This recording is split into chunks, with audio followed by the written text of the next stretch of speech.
बाल विकास और शिक्षा शास्त्र का टॉप एमसीक्यू क्वेश्चन रिव्यू करने वाले हैं। क्वेश्चन है कथन अधिगम व्यवहार में अपेक्षाकृत स्थायी परिवर्तन है। अधिगम में क्या होता है, जैसे अभ्यास हो गया, प्रशिक्षण हो गया, यह अनुभव हो गया। अनुभव, ये सब के माध्यम से अभ्यास, प्रशिक्षण, अनुभव, इन सब के माध्यम से जो सीखते हैं, जो लर्न करते हैं, हो गया है अधिगम। और ये अधिगम क्या होता है, अपेक्षाकृत स्थायी परिवर्तन है। ये जो है कथन या अभिकथन से हो जाएगा कि अधिगम क्या है, अपेक्षाकृत स्थायी परिवर्तन है। कारण दिए गए अधिगम केवल परिपक्वता के कारण होने वाले परिवर्तनों को दर्शाता है।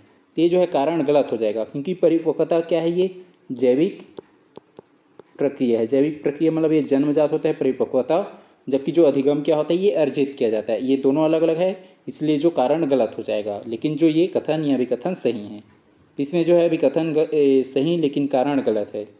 इसमें असर्शंस क्या है सही, लेकिन रीजन क्या है गलत है। तो इसका आंसर हो जाएगा ऑप्शन सी में मिल रहा है, जिसमें असर्शंस सही है लेकिन जो रीजन है, कारण है, वो गलत है। तो इसका आंसर हो जाएगा ऑप्शन सी।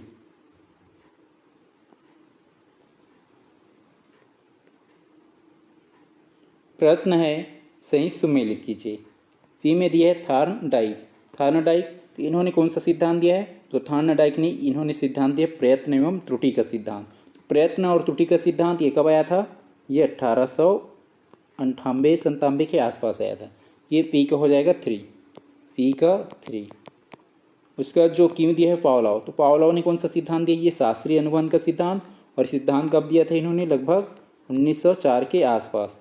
ये हो जाएगा क्यों का 1, क्यों का 1।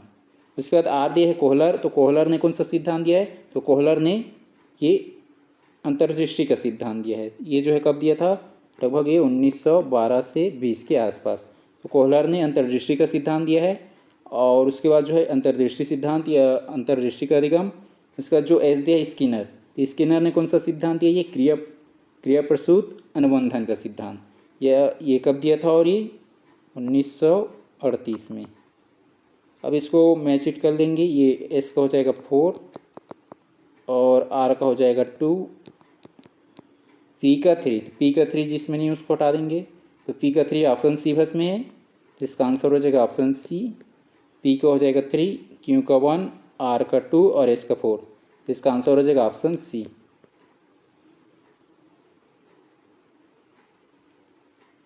प्रश्न है सही सुमेलित कीजिए। पी में दिया है पुनर्बलन। पुनर्बलन, इससे जो क्या इम्पैक्ट होंगे, इससे क्या होगा, सीखने की जो प्रेरणा है वो बढ़ाना। तो जो सीखने की प्रेरणा को बढ़ाएंगे तो क्या करेंगे, पुनर्बलन। हो जाएगा पी का 1। उसके बाद क्यों दिया है विलोपन, तो विलोपन में क्या होगा, जो प्रक्रिया है, प्रक्रिया का समाप्त होना। तो जो है विलोपन के माध्यम से जो प्रक्रिया है या प्रोसेस है उसका समाप्त होना या एंड होना। क्यों का हो जाएगा 2, क्यों का 2। उसके बाद आर दिया है तत्परता का नियम, तो इसमें क्या होता है, सीखने की तैयारी करते हैं, तो आर का हो जाएगा ये 3। उसके बाद जो एस दिया है अभ्यास का नियम, तो इसमें क्या होगा, पुनरावृत्ति का महत्व रहता है किसमें, अभ्यास के नियम में, तो एस का हो जाएगा 4। पी का 1 जो है ऑप्शन बी में नहीं है, सी में भी नहीं है, डी में नहीं है, ए में भी नहीं है। तो इसका आंसर हो जाएगा ऑप्शन ए।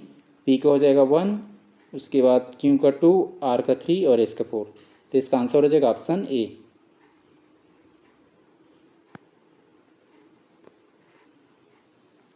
प्रश्न है निम्न कथनों को अधिगम सिद्धांतों के विकास क्रम में व्यवस्थित कीजिए। कथन के दिया है प्रयत्न एवं त्रुटि का सिद्धांत। प्रयत्न एवं त्रुटि का सिद्धांत, इसको जो है लगभग 1898 के आसपास दिया था। और किसने दिया था, थार्नडाइक ने। उसके बाद एल है अनुकूलित अनुक्रिया का सिद्धांत। अनुकूलित अनुक्रिया का सिद्धांत ये कब आया था, 1904 में। और किसने दिया था इसको, पावलोव ने। या इसी को जो है और दूसरे नाम से क्या नाम से जाना जाता है, जो पावलोव का सिद्धांत है उसको ये शास्त्रीय अनुबंध का सिद्धांत के नाम से भी जाना जाता है, अनुकूलित अनुक्रिया के सिद्धांत को। उसके बाद जो एम दिया है समग्रता का सिद्धांत, तो समग्रता का सिद्धांत ये कब आया था, 1912 से 20 के आसपास। और जो समग्रता सिद्धांत है इसको जो है कोहलर ने दिया है। और इसको जो है अंतर्दृष्टि के सिद्धांत के नाम से भी जाना जाते हैं। और इसको गेस्टाल्ट थ्योरी भी बोला जाता है। किसको? जो समग्रता के सिद्धांत है इसको। तो ये 1912 से 20 के आसपास आया था और कोहलर ने दिया था, और इसको जो है गेस्टाल्ट थ्योरी के नाम से भी जाना जाता है और अनुक्रिया अंतर्दृष्टि सिद्धांत के नाम से भी जाना जाता है। उसका जो दिया है एन क्रिया प्रसूत अनुबंध का सिद्धांत, ये कब आया था? ये 1938 में आया था। और किसने दिया था इसको? स्किनर ने। हो गया। अब इसको हम लोग अरेंज कर लेंगे। सबसे पहले कौन सा आ जाएगा? ये 1898 वाला, उसके बाद 1904 वाला, उसके बाद ये 1912, फिर 1938 वाला। ये हो जाएगा के के बाद एल के बाद एम के बाद एन। शुरू में के जो है ऑप्शन ए में नहीं है, के बाद एल के बाद एल, तो ये जो है सी में नहीं है और डी में भी नहीं है। के बाद एल के बाद एम के बाद एन, ये ऑप्शन बी में है, तो इसका आंसर हो जाएगा ऑप्शन बी। प्रश्न है, निम्न कथनों को पहले से बाद के क्रम में व्यवस्थित कीजिए। पहला कथन दिया है आवश्यकता की कमी, आवश्यकता की अनुभूति। तो आवश्यकता की अनुभूति जो है, जैसे आवश्यकता में क्या है? कमी है, कभी क्या होगी? अनुभूति होंगी। तो ये सबसे पहले आ जाएगा पहले क्रम पे। उसके बाद जो है आवश्यकता की कमी रहेगी या अनुभूति रहेगा, तो उसके अकॉर्डिंग क्या करेंगे? लक्ष्य का निर्धारण। उसके बाद जो है प्रेरणा उत्पन्न होगा, मोटिवेशंस उत्पन्न होगा, तो हो जाएगा तीसरे नंबर पे। फिर क्या होगा? अधिगम की क्रिया, तो हो जाएगा चौथे नंबर पे। ये जो है शुरू में हो जाएगा के, उसके बाद एल के बाद एम के बाद एन, के एल एम एन। शुरू में के ऑप्शन ए में है के, उसके बाद के बाद एल नहीं है तो ऑप्शन ही हट जाएगा। इसमें बी में जो है के से शुरू ही नहीं हो रहा है तो ऑप्शन बी हट जाएगा। के बाद एल सी डी दोनों में है, एल के बाद एम डी में नहीं है, डी हट जाएगा, तो इसका आंसर हो जाएगा ऑप्शन सी।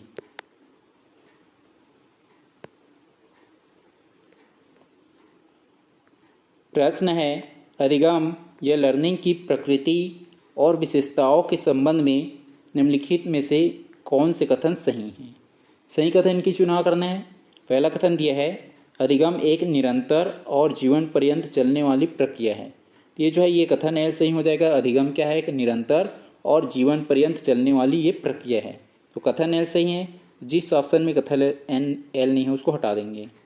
ऑप्शन सी में नहीं है तो ऑप्शन सी हट जाएगा। उसके बाद कथन एम दिया है, अधिगम की प्रक्रिया विद्यालयी वातावरण के साथ साथ बाहरी समाज में भी घटित होती है। बाहरी समाज जैसे परिवार हो गया, मित्र हो गया और समाज हो गया। तो ये हो जाएगा बाहरी समाज में आ जाएगा समाज, परिवार और मित्र। ये जो है ये विद्यालयी वातावरण के साथ साथ बाहरी समाज में भी घटित होती है। ये जो है ये कथन एम ये भी सही हो जाएगा। उसके बाद कथन एन दिया है, अधिगम प्रत्यक्ष और अप्रत्यक्ष अनुभवों के परिणाम स्वरूप होता है। तो जो है कथन एन ए भी सही है। जो अधिगम है लर्निंग जो है डायरेक्ट और इनडायरेक्ट दोनों तरीक़ों से हो सकता है, ये प्राप्त कर सकते हैं। तो जो कथन एन ये भी सही है। उसके बाद कथन ओ दिया है, अभ्यास और प्रशिक्षण के माध्यम से अधिगम व्यवहार में परिमार्जन या परिवर्तन लाता है। तो ये जो है ये कथन ओ ये भी सही है कि जो अधिगम क्या है, ये अभ्यास और प्रशिक्षण या अनुभव के माध्यम से हम इसको सीख सकते हैं या लर्न करते हैं। तो जो कथन हो ये भी सही है। उसके बाद कथन पी दिया है, अधिगम मनुष्य की एक जन्मजात प्रवृत्ति या जैविक रूप से निर्धारित व्यवहार है। तो जो कथन पी गलत हो जाएगा। यहाँ पे किसके बारे में बता रहे हैं? ये परिपक्वता के बारे में बता रहे हैं, परिपक्वता के बारे में, परिपक्वता या मैच्योरिटी के बारे में बता रहे हैं कि मैच्योरिटी क्या होता है? एक जन्मजात प्रवृत्ति या जैविक रूप से निर्धारित व्यवहार। और अधिगम क्या है? ये इसको हम लोग जो है अर्जित करते हैं। क्या है? ये अर्जित प्रक्रिया है। ये अधिगम अर्जित प्रक्रिया है, ना कि जन्मजात। इसलिए जो कथन पी ये गलत हो जाएगा। तो जिसमें पी है उसको हटा देंगे। पी ऑप्शन डी में है तो डी हट जाएगा। और इसमें कौन कौन से कथन सही हो रहे हैं? कथन एल एम एन और ओ, ये चारों कथन सही हो रहा है। और किस में देखिए? ऑप्शन ए में। तो इसका आंसर हो जाएगा ऑप्शन ए, जिसमें कथन एल एम एन और ओ सही है। तो इसका आंसर हो जाएगा ऑप्शन ए।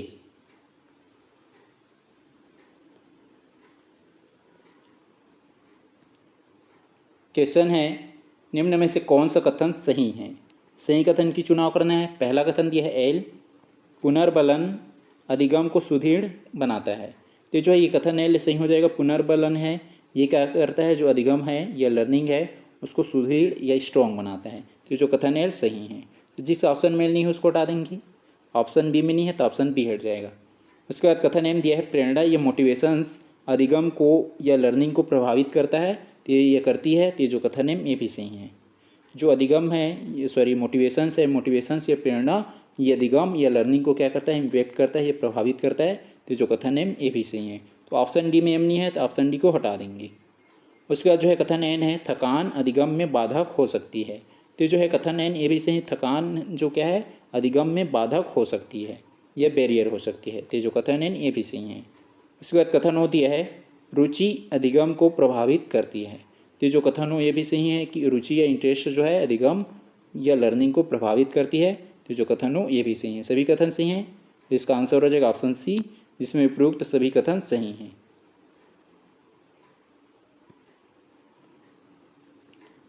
क्वेश्चन है, अधिगम या लर्निंग के संबंध में निम्नलिखित में से कौन सा कथन सही नहीं है। सही नहीं है मतलब यहाँ पे गलत कथन की चुनाव करना है, गलत कथन की चुनाव करना है, सही नहीं है करके पूछा गया है। तो पहला कथन दिया है, अधिगम सकारात्मक और नकारात्मक दोनों प्रकार के अनुभवों से होता है। तो ये जो है कथन पहला सही हो जाएगा। अधिगम या लर्निंग जो है निगेटिव भी हो सकता है और पॉजिटिव, ये पॉजिटिव और निगेटिव। ये जो है अधिगम या लर्निंग जो है पॉजिटिव मतलब सकारात्मक और निगेटिव मतलब नकारात्मक दोनों प्रकार के अनुभवों से या एक्सपीरियंस से होता है, मतलब अर्जित करते हैं। तो ये जो कथन पहला सही है। उसके बाद दूसरा कथन दिया, परिपक्वता या मैचुरेशंस के कारण व्यवहार में आने वाले परिवर्तन को ही अधिगम कहते हैं। तो ये दूसरा कथन गलत हो जाएगा, क्योंकि जो ये परिपक्वता क्या है, ये जैविक क्रिया है। जैविक क्रिया मतलब जो व्यवहार में परिवर्तन हो रहा है, जबकि ये अधिगम क्या है, ये अभ्यास प्रशिक्षण हो गया या अनुभव, इसके माध्यम से प्राप्त करते हैं। और अधिगम क्या होता है, ये अर्जित होता है। जबकि जो है ये परिपक्वता जैसे आवाज़ में चेंज होना समय के अनुसार है ना, और जो है शारीरिक परिवर्तन आना, ये परिपक्वता है, ना कि अधिगम। इसीलिए जो कथन दूसरा ये गलत हो जाएगा। तीसरा कथन दिया है, अधिगम एक जीवन पर्यंत चलने वाली उद्देश्यपूर्ण प्रक्रिया है। तो जो है तीसरा कथन ये भी सही है कि जो अधिगम है, ये लर्निंग है, ये पूरा जीवन पर्यंत चलने वाली एक क्या है, प्रक्रिया है या प्रोसेस है। ये तीसरा कथन सही है। हमें गलत कथन की चुनाव करना था। गलत कथन कौन सा है, दूसरा वाला बस। तो दूसरा किस में दिया है, ऑप्शन सी में। तो इसका आंसर हो जाएगा ऑप्शन सी, जिसमें दूसरा कथन गलत है।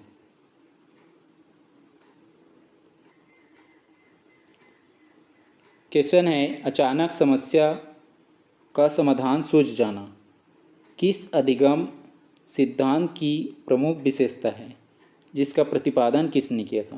तो जो है अचानक समस्या का सूझ जाना, ये समस्या का समाधान सूझ जाना, ये कौन सा जो है सिद्धांत है, ये अंतर्दृष्टि का सिद्धांत। अंतर्दृष्टि का सिद्धांत, और अंतर्दृष्टि का सिद्धांत किसने दिया है, कोहलर ने। इसका आंसर हो जाएगा ऑप्शन सी, कोहलर।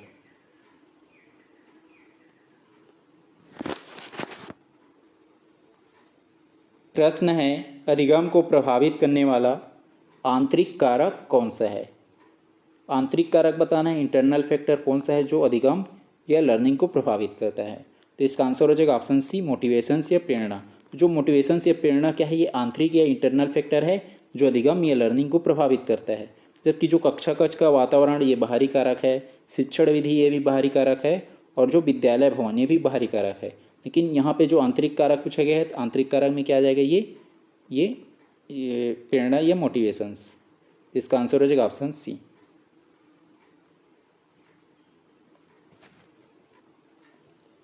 क्वेश्चन है, व्यवहार के कारण व्यवहार में आया कोई भी परिवर्तन ही अधिगम या सीखना है, यह किसका कथन है।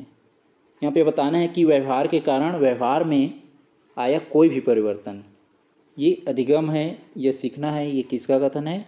एक जो कथन है, ये गिलफर्ड का। तो इसका आंसर हो जाएगा ऑप्शन है, गिलफर्ड। क्वेश्चन है, अधिगम की प्रक्रिया में स्थायी या अपेक्षाकृत स्थायी परिवर्तन मुख्य रूप से किसके परिणाम स्वरूप होते हैं। तो जो अधिगम की जो प्रक्रिया है या प्रोसेस है, उसमें स्थायी या अपेक्षाकृत स्थायी जो परिवर्तन है मुख्य रूप से किसके परिणाम स्वरूप होंगे। तो ये होगा अभ्यास और अनुभव से। तो इसका आंसर हो जाएगा ऑप्शन बी, अभ्यास और अनुभव।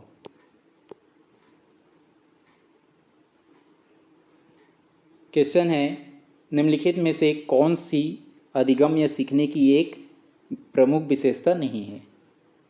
ऑप्शन ए में दिया है अधिगम एक क्रमिक और निरंतर चलने वाली प्रक्रिया है, ये तो विशेषता है। ऑप्शन बी दिया है अधिगम केवल विद्यालय या औपचारिक वातावरण में ही संभव है, ये दूसरा कथन गलत हो जाएगा। ऑप्शन बी कि अधिगम को जो है विद्यालय के साथ साथ जो है परिवार हो गया, मित्र हो गया और समाज,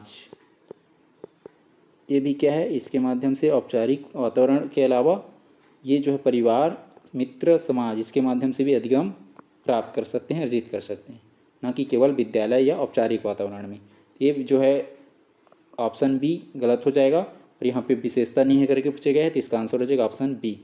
सी में दिया है अधिगम उद्देश्यपूर्ण और लक्ष्य निर्देशित होता है, तो ये भी सही है। और डी में दिया है अधिगम व्यक्ति के वातावरण के साथ अनुकूलन में भी सहायक है, ये डी भी सही है, तो इसका आंसर हो जाएगा ऑप्शन बी।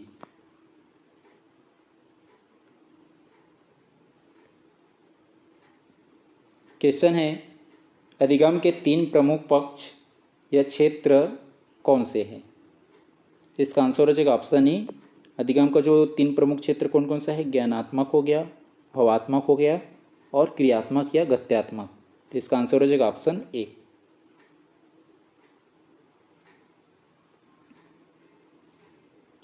क्वेश्चन है नवीन ज्ञान और नवीन प्रक्रियाओं को प्राप्त करने की प्रक्रिया ही अधिगम की प्रक्रिया है, यह प्रसिद्ध कथन किसका है? यहाँ पे बताना है जो स्टेटमेंट है नवीन ज्ञान हो गया और नवीन जो प्रक्रियाओं को प्राप्त करने की जो प्रक्रिया है वही क्या है? अधिगम की प्रक्रिया है। ये जो कथन किसने दिया था? इस कथन को दिया था वुडवर्थ ने, तो इसका आंसर हो जाएगा ऑप्शन डी वुडवर्थ।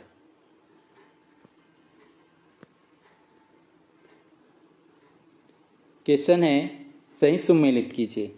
पी में दिया है स्वतः प्रकटीकरण। स्वतः प्रकटीकरण ये क्या होता है? इसकी विशेषता ये होता है भूलने के बाद सीखी गई प्रक्रिया का अचानक वापस आना, ये होता है स्वतः प्रकटीकरण की विशेषता, ये हो जाएगा पी का 2। उसके बाद क्यों दिया है उद्दीपक सामान्यीकरण। उद्दीपक सामान्यीकरण इसकी विशेषता क्या होता है? समान उद्दीपकों के प्रति एक जैसी अनुक्रिया, तो जो है समान उद्दीपक रहेगा उसके प्रति एक जैसी जो अनुक्रिया रहेगा वो क्या होगा? उद्दीपक की जो है सामान्यीकरण की विशेषता, तो क्यों का हो जाएगा 1। उसके बाद आर दिया है स्कीमा। स्कीमा में क्या होता है? मस्तिष्क में सूचनाओं के संगठित पैकेट या पैटर्न, हो जाएगा आर का 4। इसके बाद एस दिया है अनुकूलन। अनुकूलन में क्या होता है? ज्ञान को नए वातावरण के अनुसार ढालना, हो जाएगा एस का 3। पी का 2 ऑप्शन ए में नहीं है और डी में नहीं है, ए और डी हट जाएगा। उसके बाद क्यू का 1 बी सी दोनों में है। उसके बाद आर का 4 सी में नहीं है, सी हट जाएगा, तो इसका आंसर हो जाएगा ऑप्शन बी। ऑप्शन बी इसका आंसर हो जाएगा। पी का 2 हो गया, क्यू का 1, आर का 4 और एस का 3, तो इसका आंसर हो जाएगा ऑप्शन बी।